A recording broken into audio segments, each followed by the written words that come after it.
So we had a whole business model that were coming out of the school. So we became the conduit. And the very same people that said to us, you can't do this, came to us 3 years later and said, how did you do that? We all have the gift of having a certain amount of energy, and it's how you use that energy that affects how you show up in the world, if that makes sense. And so energy leadership is just that. I mean, quite in a nutshell, is how you lead with your energy. High performers tend to be surrounded by yes people. So they like to work with me because I'll challenge them. I'm not afraid to challenge them. I don't care how well known they are. Or what they've done. It means nothing to me. On the other hand, I absolutely champion them. And actually one of my criteria for clients is that they inspire me as well, right? So it's not about I know, because I don't know the answers. You know the answers. I have an expertise in listening and in asking you the right questions and reading you and that kind of a thing. But it's a co-creation. Welcome to the StageLync Podcast. Today we're talking with Lisa Hopkins. Lisa Hopkins is an award-winning communicator and ICF certified professional life coach, core performance dynamic specialist, and energy leadership master practitioner at Wide Open Stages. A creative energy optimizer, Lisa specializes in working with creative professionals in the entertainment industry. She's an expert at shifting mindset and energy and using her intuition to tap into her clients' highest potential and uncover what is holding them back from leading their created life. A passionate artistic professional herself, Lisa has over 30 years of experience working in the performing arts industry in New York City as a director, choreographer, producer, writer, and dance educator. She is the Communicator Award-winning host of the popular podcast Stop Time, Live in the Moment, which is ranked in the top 5% of podcasts worldwide. Her book, The Places Where There Are Space, Cultivating a Life of Creative Possibilities, is scheduled to be released this summer. Lisa, welcome to the show. Thank you. Thanks for having me. I should say before we even start, not only is she a life coach, she's my coach. Indeed.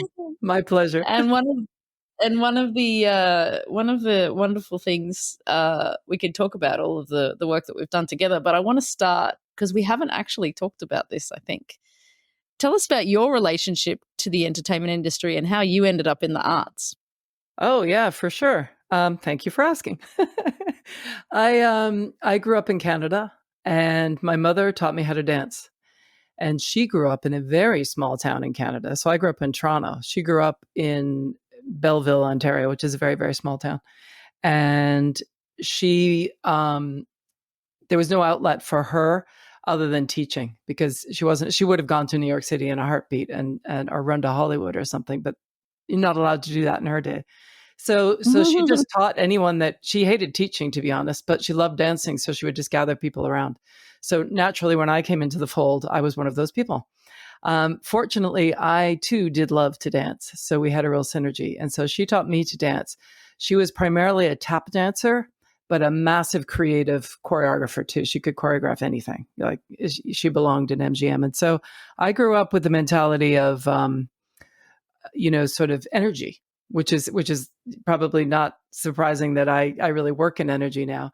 But what was different about me is I loved to teach and I loved to know what I was doing. So we kind of complemented each other. Anyways, fast forward, she was the first one to take me to New York City.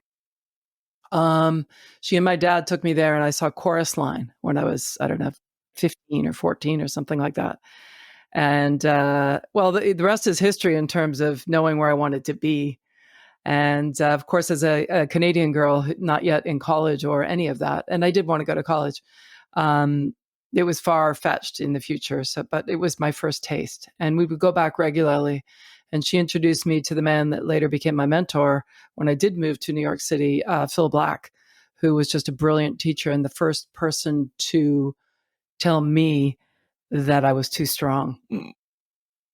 But I needed that. I needed the hard edge coach. I needed someone not to always be saying to me, wow, you're so strong, or you're so dynamic. He would say, you're too strong.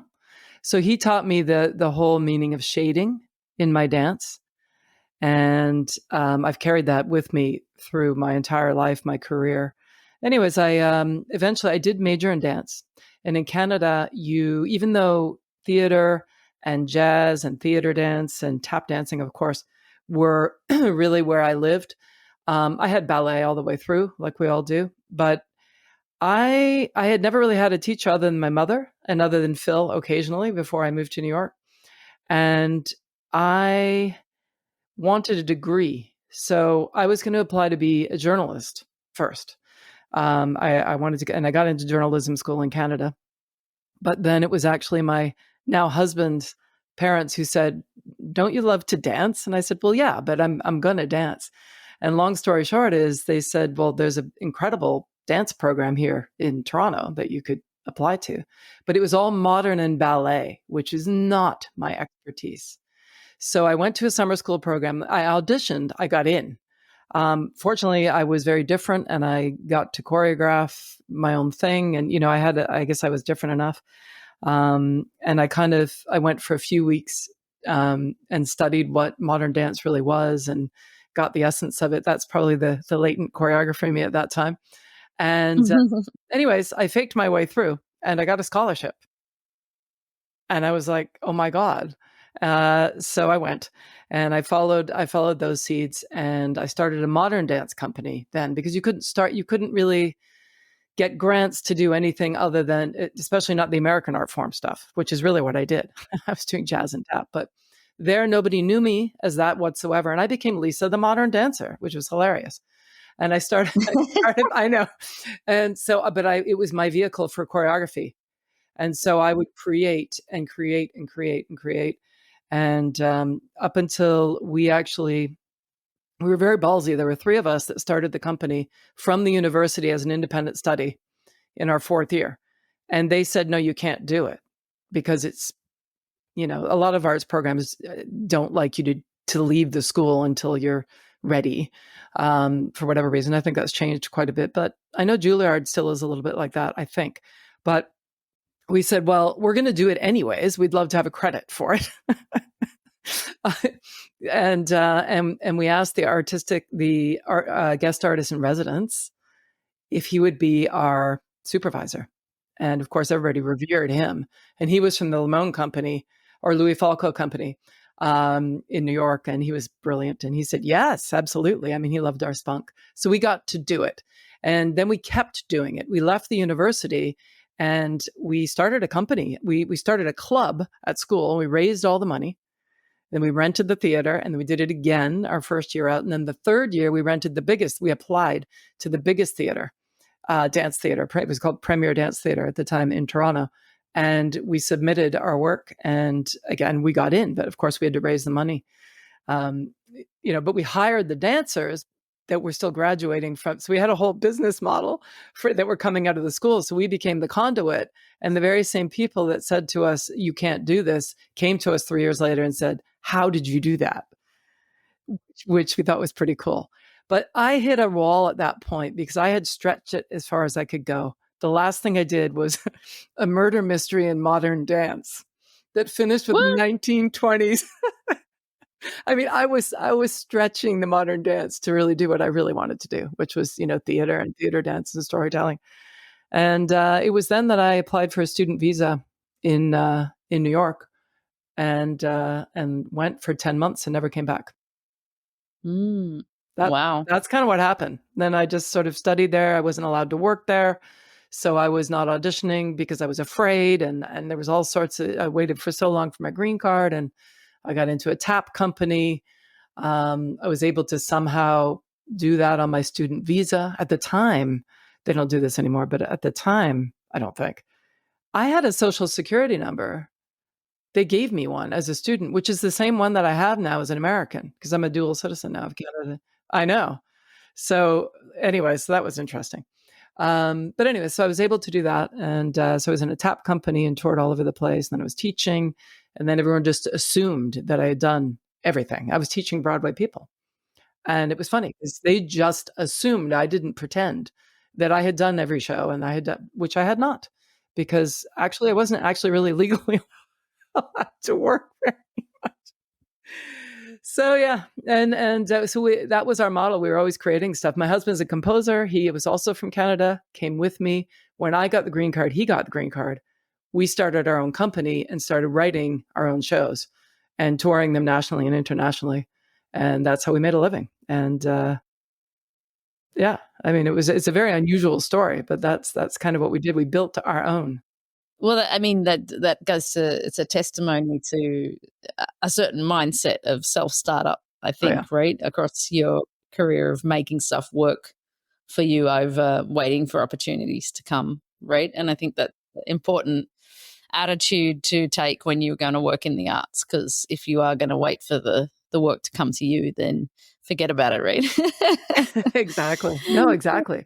We were a real catalyst. It Yeah. was the same mentor that got me. He didn't sponsor me, but he got the head of Broadway Dance Center to sponsor me for my green card. And that's a Mm. longer story, which I won't go into, but that was amazing. And I remember him just saying to the guy who did not know me, you want her to stay in this country. He was so great. He was such a wonderful man, Phil Black. And he wasn't saying Yeah. she's the best. It wasn't. I was no diva dancer. I was a decent, good dancer, but I wasn't. Yeah. I mean, yeah, it was pretty cool. Yeah. That's amazing. And so what made you want to, or drove you into transitioning into being a life coach? Oh, so that for me was a lateral movement. You hear a lot of people saying that they become other things, including this kind of coaching thing, because they want to leave something behind. They weren't happy where they were. I was very happy, with what I was doing, with working with my husband. I was teaching. This is going back now about 6 years now, when it sort of came into my orbit. I was on faculty at Pace University in the commercial dance and musical theater program in New York City. Loving that, working really with all the professionals. It's amazing, and I mean, it was a dream job for teaching. And but I had this sense that there was more that I could do. There was more I could do more beyond what I could do in the classroom, as a storyteller. I had more in me, and I couldn't always shape it. And I was just aware of my own energy and how I could move rooms, how I could, and I was always talking in metaphors in dance class. I mean, I was a very good teacher, but my students would remind me, yeah, but you would always say, dancing is about the places where there's space, is literally like, is about the place in between. It's about the journey. I think I was kind of doing it all along. And it was around the time when my daughter was in university that I started to notice a real dangerous lack of communication amongst young people because of the internet, because of, social media and all of that. And it scared me because I know what potential they have. And so I got really, really interested in seeing how I could help. And I was going to produce an event. Of course, I went to my producer hat, where I was going to invite, women in leadership and, women to come in. And it was going to be for mothers and adult daughters, like mothers and daughters. And I had all sorts of, and I thought, and I'll incorporate the physical aspect and I'll use some of my theater skills. And then I thought, I should get trained too, because you know what I mean? I suddenly was like, ping, ping, ping, ping. And so I did. I went and did a very intense training, which took years. It's sort of. I mean, I think it's ongoing. So it wasn't a 3-week course in life coaching. Let me tell you. And I think of life coaching as a tool. It's a tool, right? Yeah. It's a skill set, and so yeah. And then so I went in thinking that I was going to niche out that, but then I realized it's not about niche. And again, there's a longer story in that. But during the pandemic, everything became very clear to me because I had siloed my two worlds. Because no, I'm still this and I'm still that, but I'll never leverage the two. Oh no, which is ridiculous because it's not leveraging, it's helping. And these are my people. So yes, I work primarily with creative people, and I'm just helping them in a different way. And yeah, so I guess that's the long and short of it.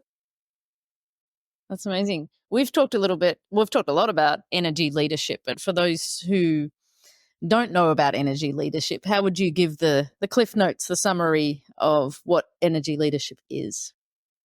Everyone is a leader by choice or by default. And how we lead in the world, we lead with energy, right? So how we show up in the world is an energetic choice. And I have very much a thing called that I call energetic choice, which is that, we all have the gift of having a certain amount of energy, and it's how you use that energy that affects how you show up in the world, if that makes sense. And so energy leadership is just that. I mean, quite in a nutshell is how you lead with your energy. And it's not woo-woo energy, right? It's not like, okay, it's like I'm sensing into my energy. It's rather tapping into your inherent knowing, but also bringing together head and heart, your intellectual and your artistic, all of it, right? So really sourcing out and recognizing that we are diverse beings. So we're not all one way, right? We talk a lot about this, you and I, right? It's like you and I both have a lot of strengths, right? But if we showed up with that particular strength all the time in every situation, it might not be as effective as, maybe using, like my mentor said, a different shade of us, right? Shading our movement, not going all in. So I think of it sometimes as like a soundboard, right? Where Yeah. we have control. We have control of all of it, and we have faders, and sometimes you do want something really strong and really loud and powerful. And sometimes you just want to, bring it down. And sometimes you want to really blend and mix it. And I think to recognize that we have all of that in us. That's a lot of the work I do, is you start to tap into, oh, I'm not just this, or I don't have to be just that. I want to be that, or, so that we step into how we want to be, who we want to be. And be is, we're human beings, right? Not human doing. So it doesn't matter what you're doing. Yeah. It's how you're being. No, it's good. And I think that that awareness and that consciousness in which you go to work or go to be in a social situation or an intro is an interesting work to do.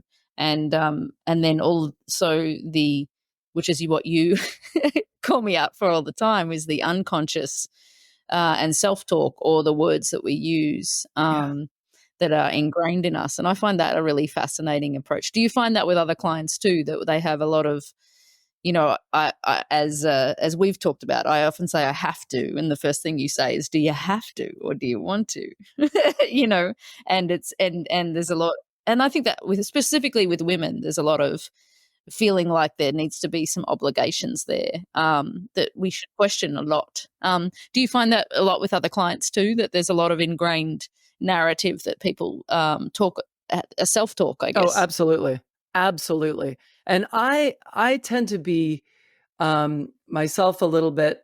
I'm recognizing now, because sometimes I say things, and then I'm surprised that people don't see it that way, right? That was kind of me before I became a life coach. That's where the training came in handy, where I could translate what I felt like I already knew and expected and assumed that others did.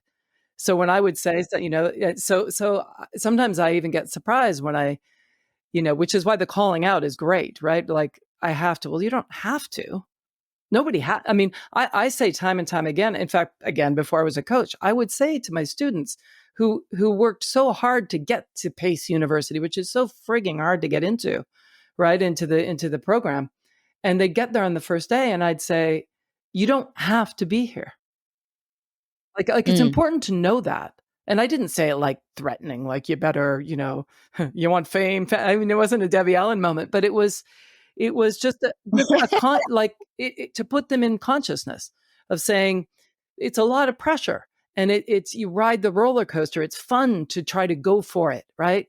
And to get it and to be passionate, and everybody's behind you. And then you get there and you're on your own. Like, you've done your posts, you've celebrated, everyone's, and everybody's watching you. And then people lose their why. They go, wait a second, why, what am I, because they get caught in the race. They get caught in that race of, this is good. You're really talented. You should audition for that. And should, you know what I call should, right? I just call it could, right? With shame. Yeah. So when Yeah. we say to ourselves, I should, we're saying, yeah, I should, either because we're afraid we're going to miss out on something. Oh, I should do that. Or, oh, I should, and it doesn't feel very good. I mean, you see my face, right? But as soon as you lose the shame, right, the shush part, you go, well, I could do that. I could do that. And then once you get into I could, then it's like, you're living in sort of more in yourself. Like, I am capable of doing that. But it's not saying I have to do it or I should do it, but I could do that. Then you're moving from probability to possibility, right? Then you're in, I could do that. And then you can just, but I don't want to. Okay. Or I could do that. And actually, I really want to do that. And then when you move to I want, then you're at I want to, because you start really getting connected to, I want to, because I really like talking to Anna, right? I mean, tonight I could have said, I'm tired. I have to go on this podcast. I have to go because I told Anna that I would be there, right? And I could push through and show up. And, if I should, no, I should go. I should go because it's going to be really embarrassing and for her and for me, by all of these reasons. Again, that could shame me into going. Or I could say, well, actually, I really want to go. And why? Then I start saying, why do I want to go? And then I have more energy. Well, I want to because, well, I like to talk about what I do. I haven't seen her in a while. I want to connect with her. My energy starts to change. And then when I do that, then I start to move to the ultimate choice, right? Which is I get to, which is choice with gratitude. So not only do I choose to be here with you, right? I'm grateful for it. And so that's really being in the moment. And see, we all go through those all the time. It's true. Like we all feel, we all do a lot. And you can easily look at things with these energetic choices. I can't do that. I can't do anymore. I'm overwhelmed.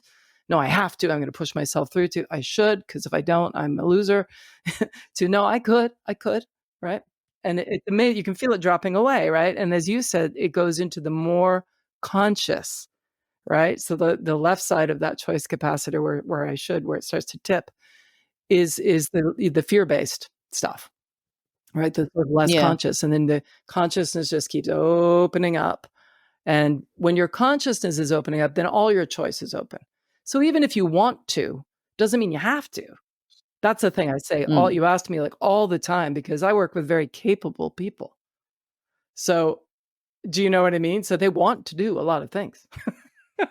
Rarely are they going, rarely are they going, I can't do this. They're going, no, I want to do this. How? They're in that world of how, not right. And so that's when you really need to access your best energy so that you can figure out and make choices that are smart about how you can most effectively use your energy. And what you learn, and as you know, I work with people like you that are very successful and high performers, right? It's high performance mindset, right? So capable of doing a lot of things, building a bigger impact, all of this kind of stuff.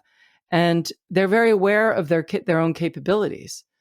But what they need to learn and what, the kind of work we do together is understanding, again, the diversity of you, of that just because you can doesn't mean you can't. And actually, when you let go of your strength, which sometimes can become your weakness, like it did with me and my dance mentor, right? When I was only going pow, pow, pow, pow.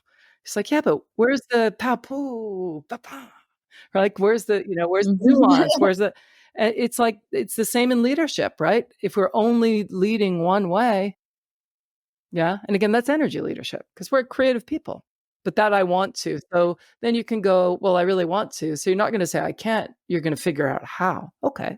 Well, maybe there's a different way, like you with your transition, right? I mean, a different, how can I play a different role in this capacity and still do what I want to do?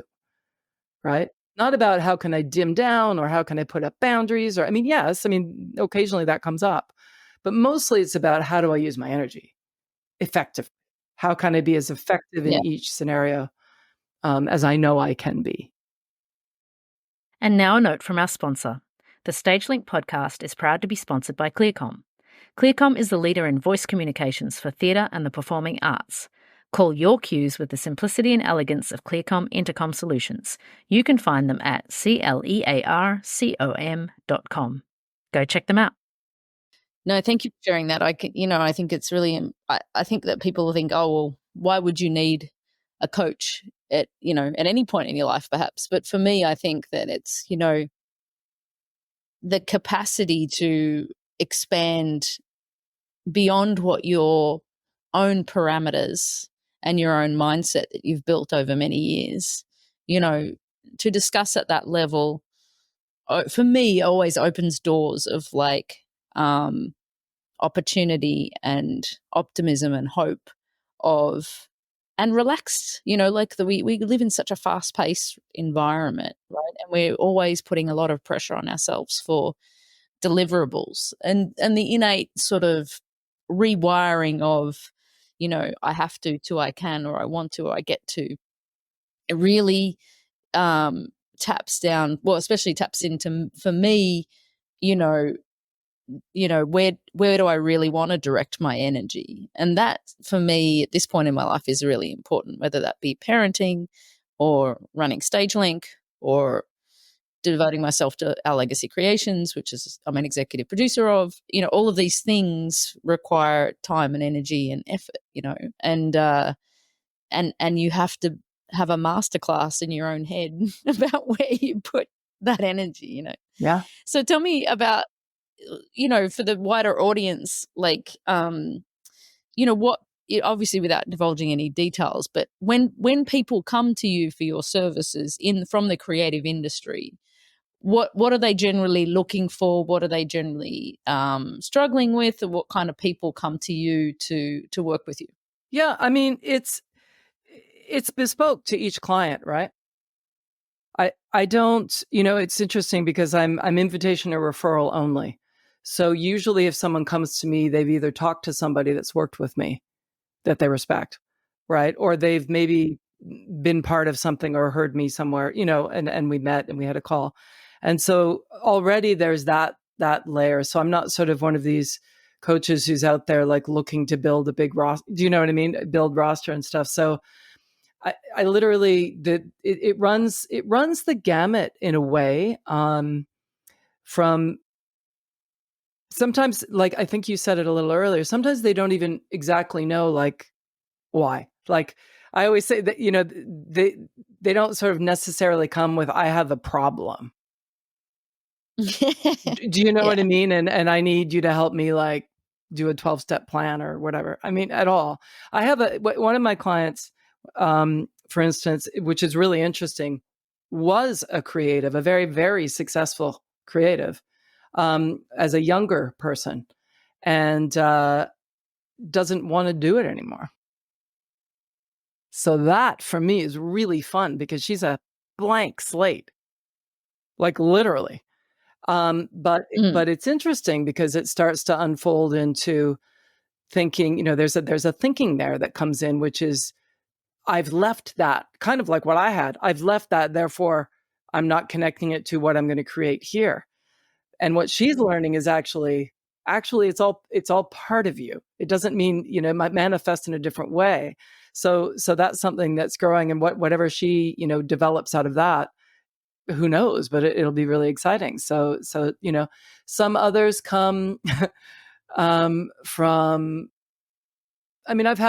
there are specific problems during the journey sometimes, but often I say to my clients, as you all know, that they come in there.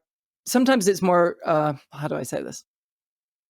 I'm a trusted advisor to a certain extent, right? High performers tend to be surrounded by yes people.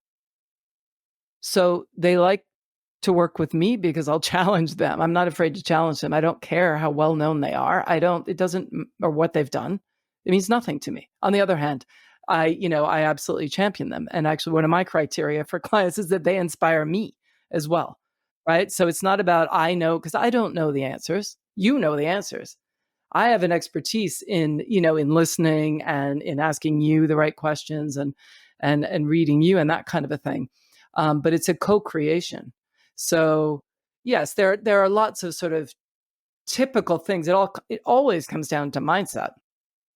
On the podcast, those are basically conversations. Those are basically coaching conversations. And most recently, on my most recent episode, I was speaking with, and you can listen to it if you want. You'll get a good sense. But the gentleman that's playing, he's in Hamilton. He's starring in Hamilton on Broadway, and he was sharing on the podcast that he gets really nervous still. He's done it for 6 years. He gets really nervous leading role before he goes on, that he's going to like forget his lines or crack or whatever. And he's brilliant. I mean, he's, and he goes, but I conquer it and I go out there and it's great. And I sort of said to him, that's cool. I mean, that's a great tool. Obviously it works for you. And I said, have you ever thought about that now you have a limiting belief that if you don't do that you're going to fail? He goes, well, and just like you kind of unpack that, like, because no one's ever, he was like, oh my God. And I said, no, I mean, we start to build these things, because he was like, really like, and it's great. And I figured out how to get through it. And I said, what if you didn't? What if you didn't feel like you had to conquer it? He's like, well, I've never really tried that. That's what works. And I go, yeah, it works, but you don't know what else works because you always do that. So it's that kind of a thing where you sort of, I really sort of listen. And the other thing, that my favorite thing about coaching is that I don't get into your story. So I'm not right. So I'm not kind of going, oh yeah, me too, just because I'm in the arts or whatever, unless someone asks me, can you please put on your consulting hat, you as the artist or whatever, what do you think? Of course. Right. When you build the relationship, but what I love is that it's the client's agenda, and that, I always ask with permission, and that I am completely unattached to what it's supposed to be. Like I try to teach that to my clients. I said, if I was worried about giving you a good session, then that's my ego. That's actually me worrying about me, because my job is just to focus on you and do what I do. And what we co-create out of that is what we co-create out of that, right? And to trust that. Yeah. So it's always different. People come in with something that's top of mind for them because that's their context. So I'll always say, what do you need today? Or, where should we begin? What's top of mind? But it inevitably leads somewhere else. And I think for me, that's the definition of holistic, because the way we do one thing is the way we do everything. Well, oh my God, you just said two things that I think really resonate with me from when I used to teach yoga, because I used to do that for a period of time. No time in my life right now for that. But when I did do that, there was no use coming up with a plan of what the yoga, because I used to teach it at the show that I used to work on after the show. So how the performers showed up to the yoga class was different every time. Sometimes they were exhausted, sometimes they were energized, sometimes they were pissed off, and so watching their energy, I would do the class that fit the way that they were, and you come as you are. And I used to say that to them as well, as like, how you show up to the mat is how you show up to the world, right? And what's beautiful about watching or teaching people yoga is you, again, like you learn as much as you do when you teach, because you're learning what that person's limitations are, what frustrates them, how they move their body and how they work their body on the mat. Pretty much tells me everything about them, right? Yep. Which is such a fascinating thing. You're not just teaching; they're revealing themselves to you, and that I don't think the coaching thing is the same thing when we go into. And the other beautiful parallel is like you go to a yoga session and you come out with a different energy, and when we do a coaching session, I'll come in slightly agitated about the day, and then at the end of the session, I will have let that go, whatever that was, because I'm looking at it from a different perspective. I'm taking a different energy. I think that, as a person who's committed to growth, and you are like this too, it's just that's a never ending journey. Mm-hmm. And I find that really fascinating. I think that there's so much human potential. And I think that we we limit ourselves if we don't continue to grow and think about expansion in that sense, as a human being. Yeah. Right? You took the words out of my mouth. I mean, expansion. That's exactly the reason. People, at least the people that come to me, they don't need a coach. They want a coach. They want a partner. I mean, it's like being part of the team, right? It's like having someone that's really there for you and only for you. Not like a friend, right? Not like a friend who will always try to give you advice and say, "Oh, you're not feeling well. Oh, let me get you a cup of tea." but rather, but certainly that is sensitive, obviously, but that is there for you because they see your brilliance and they, right, and yeah, and we'll go with you, like you said, in the yoga class. We'll definitely follow your lead. That's what I mean. It really is the lead of the client. Leading and coaching is the number one no. If you can't lead the client. Oh, so what you really mean is, so you should do, like, it's like you're not like asking closed-ended questions too is it's not like a rule, but I mean, it's kind of a guideline, right? Because it's never black or white. You don't want to shut it down. You feel good, you feel bad. And I always make them say, hell yeah. Like, is it a yes or is it a hell yes? Like, if you want to do something. Do you know what I mean? And I say that I challenge people who want to work with me. If I have someone that comes to me and says, I want to, I really, had an experience and we had a conversation, they'll say to me, no, I really want to work with you. What's next or whatever. And I'll just slow them down and I'll say, I just did this very recently. I'll just say, first of all, if you want to work with me, you'll end up working with me, but let's just slow this down, right? I mean, at coaching school, they'd say, get out your credit card, like, and get them to sign there. Like, but that's not, that's not what it is. That's just not what it is. So what I will say to my client is, look, I don't need another client. And in fact, the reason we have this conversation is to see if we're a good fit, because I would be doing you a disservice if you weren't, if we weren't aligned and I have said no to people for that reason. But I'll say to them, listen, I want to work with you too. This was a recent person. Actually, no, I do have room in my roster, and you are the type of person that I would like to work with. But I want you to think about it. And I want you to think about it. And I want you to, if it's a hell yes, then all I want you to do is to text me, hell yes, when you're ready. And if you're not ready, that's okay. And it's so funny because 3 days went by and I was like, okay, and I have to learn. I mean, I'm human. I have to go, well, maybe that was too hardcore. but actually, a couple of hours later on the third day, I get a text just saying hell yes. And then just a sort of, I'm not even sure what this is. This person really didn't know anything about it. But I'm in. And that's the kind of person I like to work with, right? Leap of faith, man. Let's find out. Yeah, but it's edgy, and and I think it needs to be edgy, because there are plenty of people out there who will make you feel better and all that, and as you said, you do feel better when you do this work, but that's not the reason you come. Is I want Lisa to make me feel better, and that's right. Probably why I became a coach too, and why I'm a really good coach, because I think when I was in the room all the time, I always made people feel better. Because I'd be dynamic and I'd teach them really fun stuff, and I'd go, come on, let's go. And like, let's, rah, rah, rah. And, that's just such a small part. I mean, yes, of course I champion my clients, but, I challenge them as well. And because no one else will, That's really interesting. Yeah. We always ask the same question at the end of each podcast, which is interesting for you because I think you see a lot of people in the industry. But I'll start with, what's your most favorite thing about your job?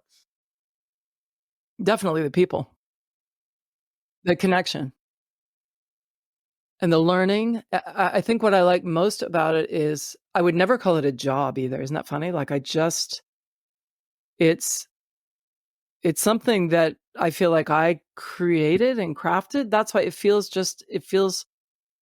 does not feel disconnected at all from what I used to do, even though it's not physically the same. And it feels expansive in my brain too, right? So I think a lot of the things that we're going on here now can actually come out in the world in different ways. And now I'm writing and reading, and talking and speaking. And yeah, but I mean, ultimately, it's absolutely the connection. I mean, I get so much joy, as I'm sure you do, like with podcasting, with talking to people. I mean, it's so fun. Yeah, Yeah. absolutely. I always leave a podcast more pumped than when I walk into it Yeah, the because connection, I've right? always Yeah, totally. yeah, Yeah. yeah, met somebody, and it's an injection of enthusiasm for the industry for me because I Mm. always Oh, like I love that. had a hard day at work or Yeah. either end. It's like a yoga class again. I never walk out regretting that I did it for sure. Nope. It's great. Nope. And from all your discussions with people in the industry, if you could change something about the industry, what would that be? Oh, wow. That's an interesting question. I would change the speed, and the sort of limiting belief that everything has to be quick and decisions have to be quick. I mean, I understand time and I understand budget, and I mean, obviously there are practical things, but it is a mindset.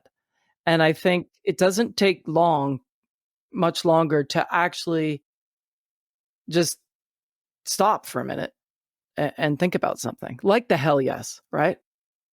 To really, because the ROI on the end of everything is going to be so much higher when if you're invested in actually listening, in actually giving people time to think.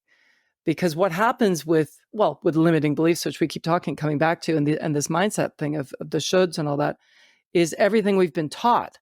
And so we almost do it like Pavlov's dogs when someone says, okay, this is right. They're all cues for us to say, especially in the theater, right? There's just so many, tropes about places. Okay, we all know what happens at places. I mean, and obviously they're important, but I don't know.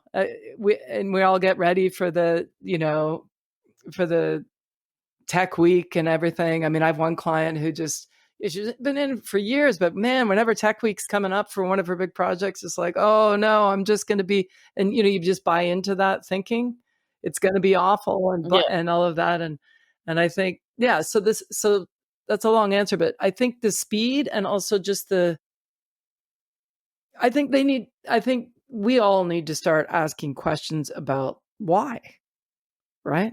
Mm. And why not as well. I mean, there are great things I think we need to go through and think about, ways to be more effective that aren't just about being faster. I think Mm. efficiency seems to just mean speed. Right? And it's not necessarily the case. I have a colleague that I watch who masterfully, when things get chaotic, I watch him deliberately go down gears and slow down, right? Yeah. And I watch that when everybody starts to get frantic, how he will shift a gear down, Yep. and slow it all down. And I think it's a masterful approach because that's the only way you can change that energy in the room and just because you can take a time to make a decision doesn't make it less efficient, right? Yeah. So No. yeah, It's for me again, it's about balance. It's some days you have to shift gears down, and some days you have to go up to gear 5 and go hard, right? Oh So yeah. Oh it's yeah. And I love. yeah, and if we can work on our assumptions, I think so many of us assume that things are going to be a certain way. And then particularly Mm, when you're on the other side of the table, like I've been a lot on the other side of the table auditioning people and that kind of a thing, and I more than the other, and I know what that feels like. And I always try to tell people, you've got to remember that, because there's I've got to get this job, man. This is a big movie, I'm really going, and you're going, listen, like, you're the expert in you.